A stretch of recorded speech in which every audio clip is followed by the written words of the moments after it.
history of America is the history of rich white men telling not rich white people that their enemies are black and brown. It starts in the colonies of what would become the United States. Let's remember, during the colonial period, mid-1600s, there was no such thing as white people. I know some people who are now called white find that shocking, right? Because they think whiteness is real, right? But whiteness was created. Europeans didn't call themselves white. We didn't call ourselves white. We weren't all members of one big happy family. Are you kidding? Have you studied the history of Europe? The history of Europe was about killing each other. That's what we did in Europe. We just killed each other. Before we figured out there were other people to kill, we just killed each other, right? I mean, that was the history of Europe. The English hated the Irish, right? Northern Italians didn't even think that Southern Italians were Italians. The Germans hated everybody, and everybody hated their ass right back, right? There was no team called white, no race called white, but all of a sudden, in the middle of the 1600s, there was. Why? Why was it suddenly necessary to create this thing called the white race? Well, because rich people can count, that's why. And so rich folks looked around, the ones that owned all the land, you know, in the colonies, the colonial elite looked around and they realized something, that they were heavily outnumbered by African enslaved folks, by European indentured servants who were just one level above a slave, or other Europeans who weren't technically indentured servants, but they were still peasants, didn't have any money, didn't have any land, and they could do the math. They added it up and they were like, damn, we got to figure out a way to split these folks apart from one another or they're going to rise up and take our stuff, right? Because after a while, these black folks who were enslaved Africans and these quote unquote white folks who were poor Europeans are going to figure out they're all getting played by these rich people, right? So ultimately the rich figure out they got to come up with some way to get somebody in that group on their team. The easiest thing is to get the poor Europeans, right? Because at least they look like you. They sort of share some of the customs and the culture. So they all of a sudden create this thing called whiteness and they say, now you're part of the club.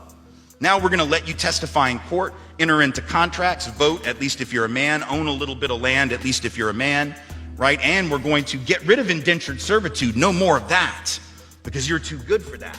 And we're going to take the white men, now called white men, and put them on the slave patrol to keep black people in line. Give them a horse and a gun and a badge and make them feel big and powerful, right? They're still poor. They still don't have anything. They didn't pay the slave patrol well, right? Just exploited them, used them as a buffer between the elite and the other poor folks, particularly poor folks of color. And pretty soon the rebellions that occasionally happened where black and white got together to overthrow the elite, those stopped because the divide and conquer had begun to work, right? You could turn people against each other by telling those poor white folks, they got to keep these black people in line. And so that divide and conquer gets initiated in the colonies. Rich white men telling not rich white people that their enemies are black and brown. Fast forward to the Civil War era. And you have, I'm from the South, right? My people, the elite in my part of the country, right, actually announced that the reason they wanted to break away from the Union and possibly go to war with their brothers and sisters to the North was in order to maintain slavery and white supremacy. They said that at the time. We lie about it now. And we say it had nothing to do with that. But of course, at the time, they didn't have any shame about it, so they just said it openly. Right? The vice president of the Confederacy, Alexander Stephens, said that the cornerstone of the new government was the great truth that the Negro was not the equal of the white man. So that's the reason the Confederacy was formed and existed. But here's the trick. If I'm rich and I want to go to war to protect my ownership in other human beings, my property, but you're poor and you don't own any enslaved people, why the hell would you go fight to protect my stuff? Because I'm a rich person. I'm not going to fight. Rich people don't go to war. Right?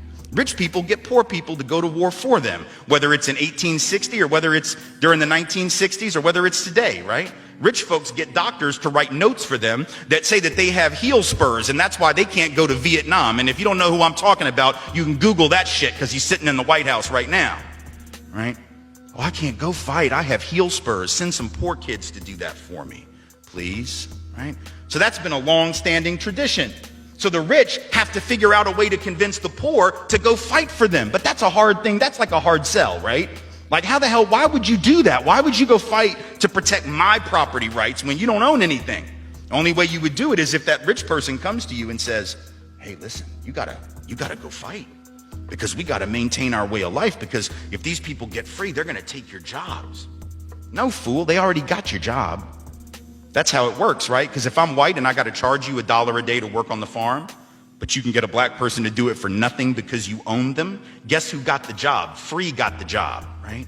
So in a sense, poor white folks would have been better off joining with black folks to overthrow the slave system. That would have raised the wage floor of all working people. But they got tricked by rich white men telling them that their enemies were black and brown. Fast forward to the 1930s. And you have white labor leaders. They're not even the elite, right? The labor leaders are not the elite, but they're the elite within the labor movement. And even they had fallen for it at this point. So they didn't want to integrate their unions. And they would say things like, well, we can't have black people and Mexicans and Chinese folks in our unions because if we do that, it's going to reduce the professionalism of our craft. We have to maintain the integrity of our profession. No, fool, you need more people in the damn union is what you need. And if you don't let those folks in, guess what happens when you go out on strike? Who is the boss going to use to replace you? They're going to replace you with the very same black and brown folks that you didn't want to work next to, right? And so at the end of and then you're going to blame them for taking your job rather than the white rich dude for giving it to them, right? Divide and conquer. Telling not rich white folks that their enemies are black and brown. And now we fast forward to the president. We got the president of the United States becoming president on the basis of that same rhetoric.